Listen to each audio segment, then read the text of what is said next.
Ada beberapa permasalahan ilmiah yang perlu kita tekankan dari awal ini. Yang pertama, bahwa tidak benar, terlarang hukumnya, bahkan wajib kita menolak apabila ada pihak-pihak tertentu, apakah perorangan, apakah organisasi, ataukah sebuah aliran, berani menyatakan kejadian kiamat akan terjadi tahun sekian, atau yang kita istilahkan dengan ramalan kiamat, maka akidah kita menolak mentah-mentah. Ini bukan akidahnya Ahlus Sunnah wal Jamaah, siapapun yang menyampaikan. Yang kedua, Rasul diberi wewenang oleh Allah Subhanahu wa Ta'ala dengan pengilmuan yang cukup buat beliau, lalu diberi wewenang untuk menyampaikan ilmu itu kepada umat. Tentang apa? Tentang tanda-tanda kiamat. Maka inilah ilmu yang dimiliki oleh Rasulullah Sallallahu Alaihi Wasallam, dan ilmu ini yang disampaikan oleh Rasul kepada umatnya. Tujuannya buat apa?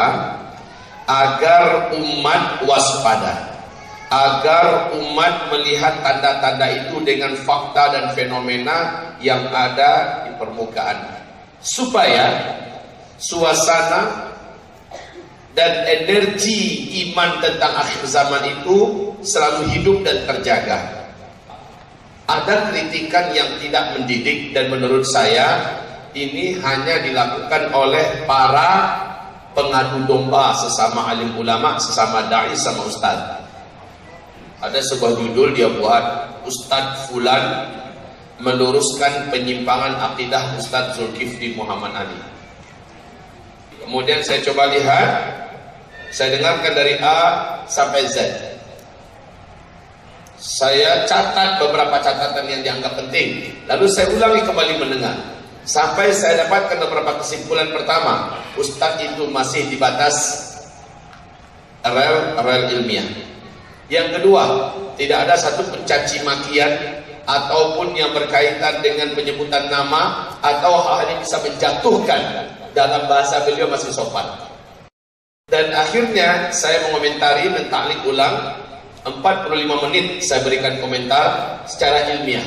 Salah satu yang dikritisi di situ adalah beliau menyampaikan tanpa menyebutkan nama saya, kita tidak boleh hadis-hadis Nabi tentang akhir zaman lalu kita cocok-cocokkan dengan fenomena dan fakta yang ada di permukaan. Ini tidak boleh, katanya. Maka di sini saya komentari atau saya tanggapi dengan sopan.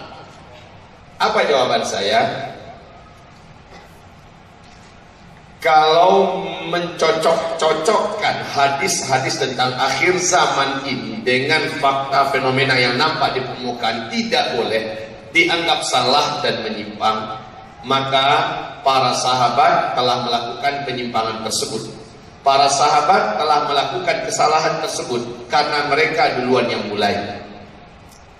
Kalau tidak boleh mencocok-cocokkan hadis-hadis tentang akhir zaman yang ceritakan Rasulullah dengan fakta dan fenomena yang nampak di permukaan, kalau ini adalah salah, kalau ini adalah menyimpang, maka sahabat telah melakukan hal itu duluan. Sebab apa? Sahabat yang punya kebiasaan mencocok-cocokkan itu. Ini kebiasaan para sahabat dan tidak ditolak, tidak dibantah oleh sahabat-sahabat yang lain. Kalau dianggap para sahabat melakukan hal yang salah dan menyimpang, pasti Allah tidak akan rekomendasikan di surat At-Taubah ayat 100 betapa wajibnya orang Islam sampai hari kiamat mencontoh, meniru, mengikuti para sahabat. Jika sahabat melakukan hal yang menyimpang, yang salah, Allah sudah salah duluan karena Allah memerintahkan agar meniru, mencontoh para sahabat, dan itu mustahil bagi Allah. Artinya sahabat sudah benar yang mereka lakukan. Begitu ya, paham maksud saya? Apa contohnya? Contoh, dukhon. Dari mana dukhon ini datangnya? Menurut keyakinan para sahabat, dukhon ini ada hubungannya dengan hantaman asteroid dari ruang angkasa menabrak bumi. Dan Masya Allah, ternyata menurut penelitian ilmiah, para pakar astronomi dunia juga membenarkan hanya hantaman meteorlah yang menabrak daratan bumi kita yang mampu menimbulkan debu yang teramat sangat tebal, buminya akan gelap gulita selama beberapa waktu yang cukup panjang. Yang menyampaikan hadis ini adalah Ibnu Abi Mulaikah, muridnya Abdullah Ibnu Abbas. Ibnu Abi Mulaikah ini berkata, Tuan guru kami pagi tadi berkata, semalaman saya tidak dapat tidur. Kami bertanya, wahai Tuan guru, kenapa? Beliau menjawab, karena sahabat-sahabat kami berkata mereka sudah melihat meteor sudah melesat menuju ke arah bumi. Berarti besok Dukhan dimulai. Coba lihat bagaimana sahabat sekelas Ibnu Abbas mencocokkan fenomena alam yang nampak, yaitu berupa meteor melesat mendekati bumi, dengan kejadian Dukhan. Dukhan itu tanda besar kiamat. Lalu semalaman beliau tidak bisa tidur. Beliau sibuk berzikir, menangis, berdoa, memohon perlindungan dan keselamatan. Istighfar, salat dan salat. Dan hal yang dialami oleh Ibnu Abbas, sahabat-sahabat yang lain juga pada malam yang sama melakukan kesibukan yang panjang di atas sajadah. Hadis ini sanadnya jaid dari Ibnu Jarir. Nah, Ibnu Abbas itu yakin bahwa meteor ini hubungannya dengan Dukhan besok dimulai. Walaupun akhirnya salah, ternyata mereka sudah punya kebiasaan atau memulai kebiasaan mencocok-cocokkan fenomena alam yang ada di permukaan dengan hadis tentang akhir zaman. Dan ini tidak disalahkan, tidak dibantah oleh para sahabat yang lain. Ini contoh pertama. Tanda besar kiamat yang kedua apa namanya? Lepasnya Dajjal. Nabi itu peringatkan tentang Dajjal. Sampai-sampai para sahabat akhirnya melihat-lihat, siapa nih yang Dajjal? Siapa nih yang Dajjal? Dan ketemu oleh mereka satu sosok, yang sosok ini tidak pernah mau mendekat kepada Nabi Muhammad SAW. Sosok ini secara fisik hampir mirip dengan Dajjal. Sosok ini secara kemampuan tidak ada manusia normal yang memiliki kemampuan dia punya. Dan sosok ini tidak mau berteman dengan sahabat-sahabat Nabi. Kerjanya hanya mengintai-intai, memata-matai dari jarak jauh. Nama sosok ini adalah Ibnu Sayyad. Ibnu Sayyad diyakini oleh sebagian besar para sahabat dia adalah Dajjal. Kenapa? Karena kesamaan posturnya, ciri-ciri fisiknya, kemampuan yang dimilikinya, dan sebagainya dengan yang diceritakan Rasulullah tentang Dajjal. Lah begini kisahnya. Suatu ketika Rasulullah dan Umar bin Khattab sedang berbincang-bincang di luar, dekat dengan kebun kurma. Dari balik batang pohon kebun kurma, dari kebun kurma, dari balik batang pohon, Ibnu Sayyad mengintip. Sebentar dia mengintip. Rasul dan Umar tahu kalau Ibnu Sayyad sedang melihat kepada mereka berdua. Kita tahu kan Umar bin Khattab karakter orangnya gimana? Temperamen. Langsung dia kudus pedangnya. Ya Rasulullah, izinkan saya ya Rasul. Apa kata Rasul? Itu mau ngapain? Itu Dajjal. Saya mau panggal kepalanya.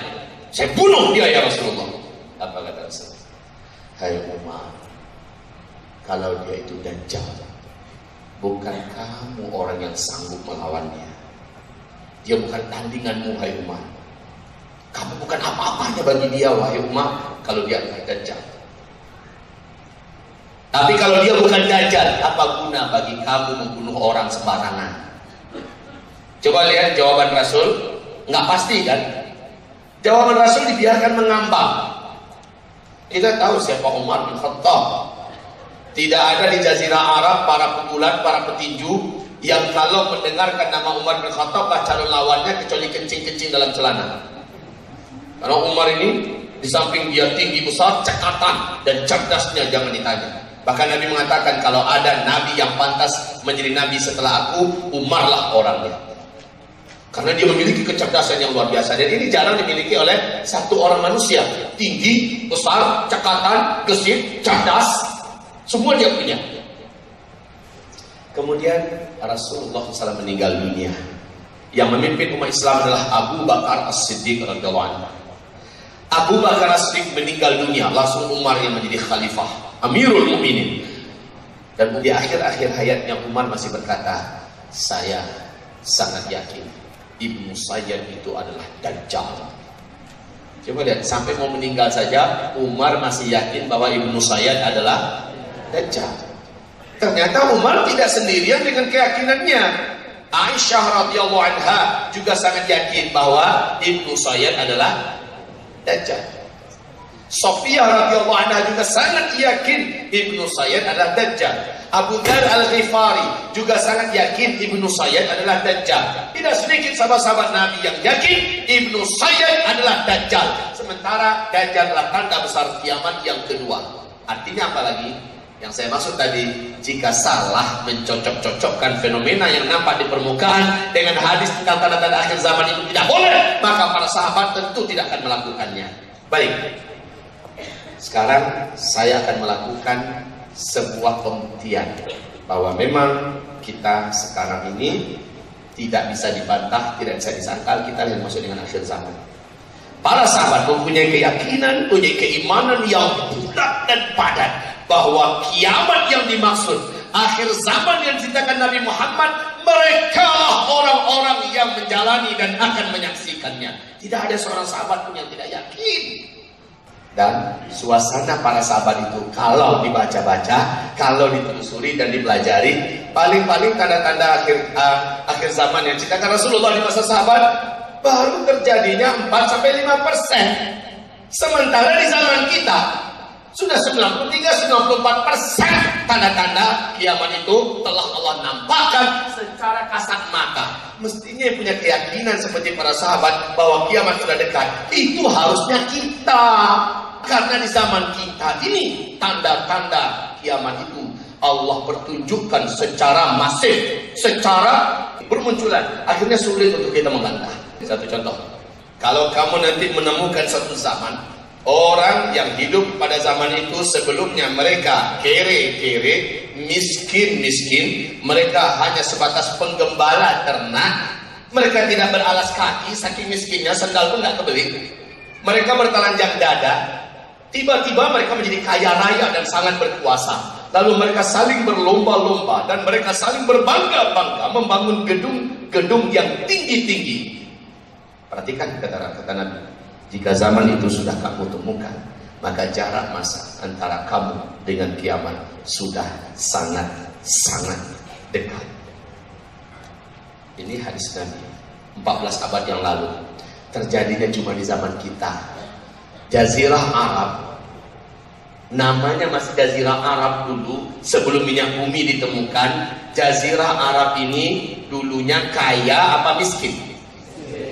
Negeri yang gersang, tandus, gurun, saharan, luas, panas. Apa sih yang bisa diharapkan? Penduduknya cuma pedagang kecil-kecilan. Lalu para peternaknya juga mencoba peternakan di lembah yang masih ada rumput-rumputnya. Miskin habis. Tapi tiba-tiba minyak bumi ditemukan di Jazirah Arab. Dan mereka pun berubah menjadi kaya raya. Dan mereka pecah, mendirikan negara sendiri-sendiri, mengurus kekayaan yang ada dalam bumi mereka. Menjadi 7 negara. Qatar, negara terkaya nomor 1 di dunia, Qatar. Bahrain, Kuwait, Uni Emirat Arab, Arab Saudi, Oman, Yaman. Coba perhatikan ini 7 negara ini negara teluk, seluruhnya aslinya dulu adalah Jazirah Arab. Dan sekarang perhatikan masing-masing negara. Apa yang terjadi di kota-kota besar mereka yang dibangun oleh pemerintahnya? Sedang ada perlombaan yang gila-gilaan mendirikan gedung-gedung tinggi pencakar langit. Coba lihat Mekah. Mekah, perhatikan Mekah. Kerajaan Arab Saudi membangun gedung-gedung yang tinggi di sekitar Masjidil Haram, sehingga Ka'bah kita bagaikan tahi lalat kecil, dikangkangi oleh hotel-hotel yang megah, mewah-mewah, besar-besar, tinggi-tinggi. Grand Zam-Zam saja yang ada jam terbesar dunia sekarang di sana tingginya lebih 640 meter. Dikelilingi sudah dibangun lagi hotel-hotel dan gedung-gedung yang betul-betul membuat tenggelam Masjidil Haram. Itu baru Mekah. Tahun 2020 direncanakan Mekah menjadi kota termahal nomor 1 di dunia. Dulu mereka kere, miskin, penggembala ternak, tiba-tiba menjadi kaya raya, lalu saling berlomba-lomba dan berbangga-bangga membangun gedung-gedung yang tinggi-tinggi. Jika zaman itu sudah kalian temukan, kata Rasulullah, maka jarak masa antara kalian dengan kiamat sudah sangat-sangat dekat.